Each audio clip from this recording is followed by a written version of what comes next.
Chagua Kenya unayoivunia, chagua Kenya unayoitaka, tuungane pamoja.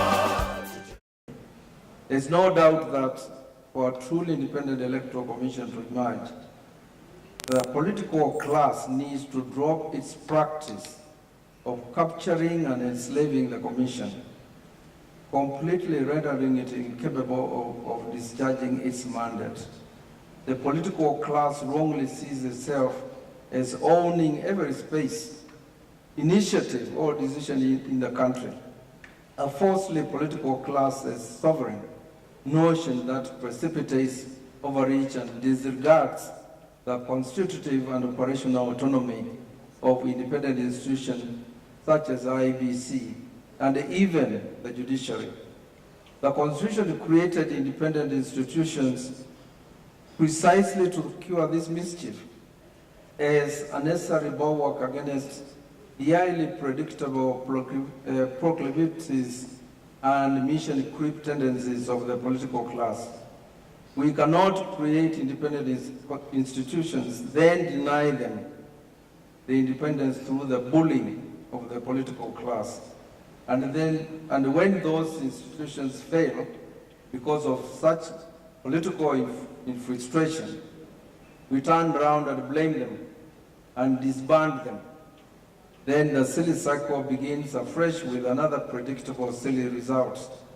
Our political class must be self-respecting enough to allow independent institutions to work. But I've come also to learn that constitutional independence does not work on its own. The leadership and the membership of these institutions matter much more. IEBC must fight for its independence by rejecting patronage, partisan politics, and through its conduct, comportment, and decisions, project and elevate its authority effectively. The division that the Commission showed in the last election went a long way in sapping away public confidence. I hope that in the spirit of honest and candid evaluation, the report acknowledges that problem and makes recommendations on how to do with it in the future. It's astonishing that the current IEBC assumed office only 7 months to the general election. This was reckless and irresponsible on the part of all of us as a country. That it even managed to organize a 6-year election is a mini miracle. The demand on the Commission to deliver on the general elections within this short period of time must have been huge. Added Kenya's unique legal, political, and administrative minefield that attend our elections, the pressure must have been incalculable. The political class slow-pedaled and a mismanaged transition from the old commission to the present one. And even today, almost 4 years before the next election, the commission is debilitated and cannibalized, and the political class is in a la-la land, evidently unbothered, waiting until the last minute to deal with the outstanding issues in the commission. There's urgency in getting the commission working properly and in its full capacity. And I do not wish to dwell on the 2017 elections, as I trust adequately covered this report. Of course, I wrote this speech before I had many promises that have been given here, which I take to be serious ones, wait and see. But it's comforting that the Parliament and Senate are saying what the chairman said, that funding and the work has to begin now so that in 2022, don't turn back and blame the Electoral Commission. But allow me to provide a few reflections on our electoral processes by highlighting some issues that I think we also need to address. First is the manner in which political parties conduct party primaries. Political party primaries have become theaters of the absurd, characterized by patronage, violence, ineptitude, rigging. Whereas considerable progress has been made in developing internal party dispute resolution mechanisms, these are still not effective, as most disputes still find their way into the court system. We need to remember that political parties are institutions that mobilize the people towards capturing political power. This obligates them to entrench democratic values and principles in their internal systems, especially party nominations. I urge all players, including Parliament, political parties, registrar of political parties, and the IEBC to adopt a multi-sectoral collaborative approach in developing a legal, regulatory, and administrative framework that will promote internal democracy.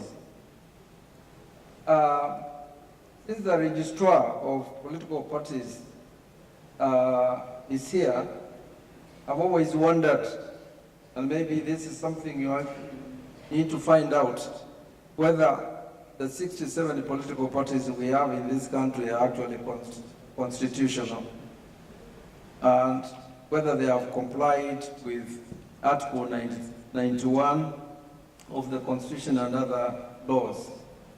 Secondly, there is a need for a national conversation on the practicability of critical timelines within the electoral process. For instance, the Constitution compels the Supreme Court to make a determination of presidential petition within 14 days of its filing.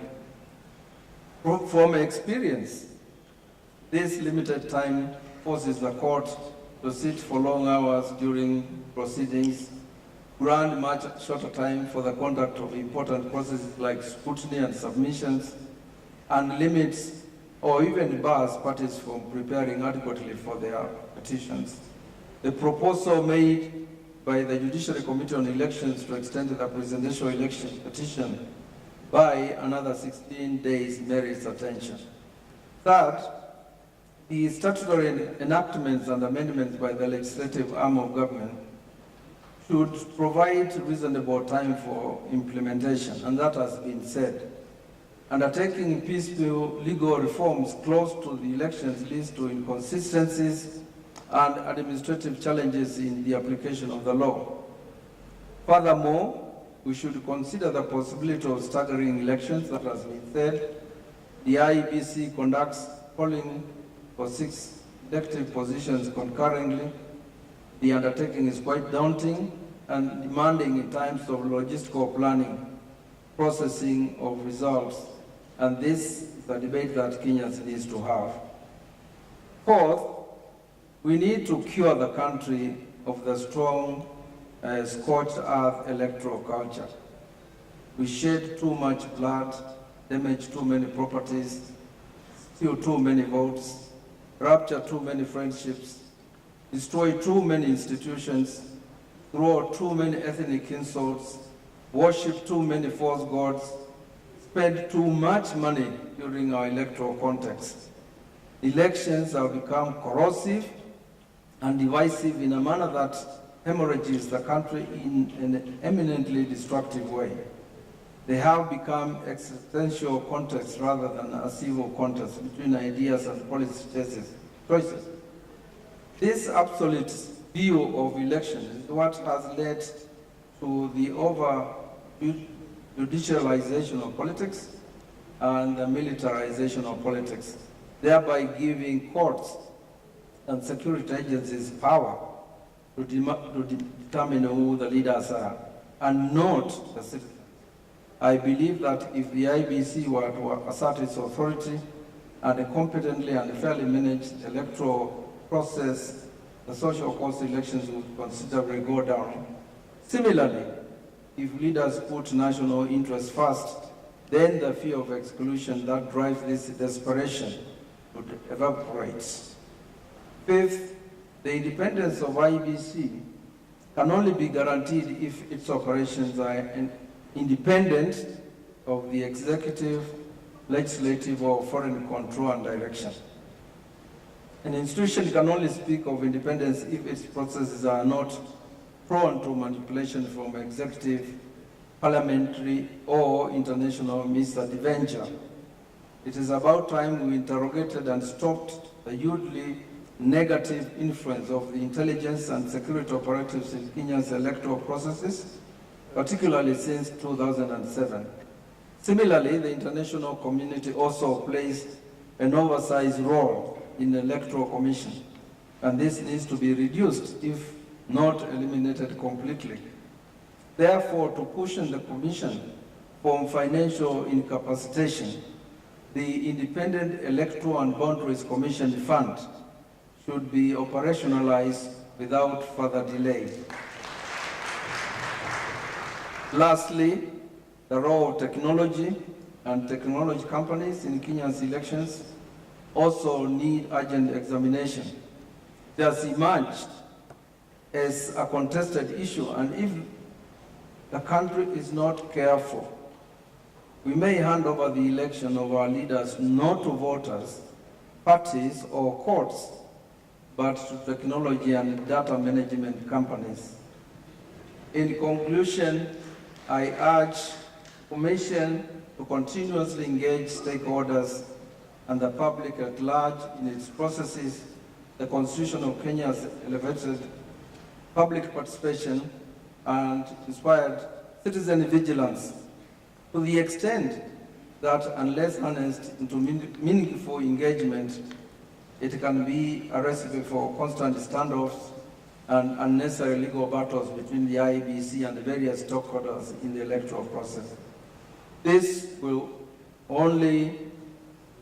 not only enhance trust among stakeholders, but also reduce the cost of conducting. The reason our ballot papers have security features that are equal to, if not more than our current, is because the trust deficit among the electoral stakeholders is because of the trust deficit among the electoral stakeholders.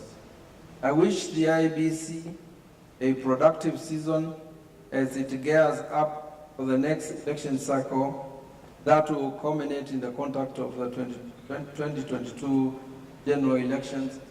I also hope that the citizenry will also support IEBC in its quest, for funds. I don't sometimes understand why we don't do that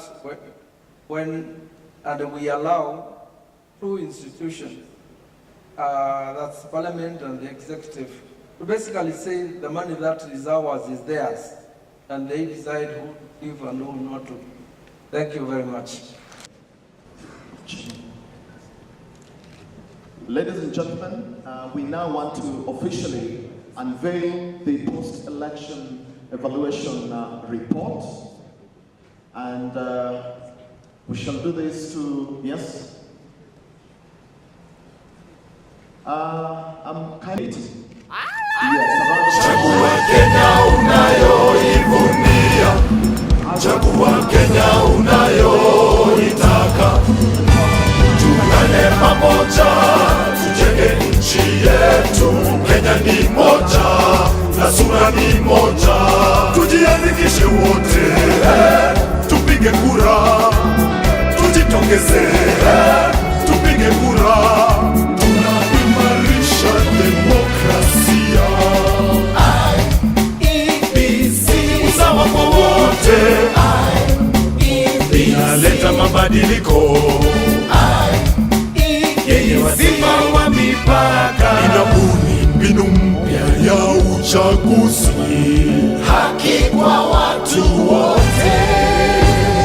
IEBC ni tume huru. Chagua Kenya unayoivunia,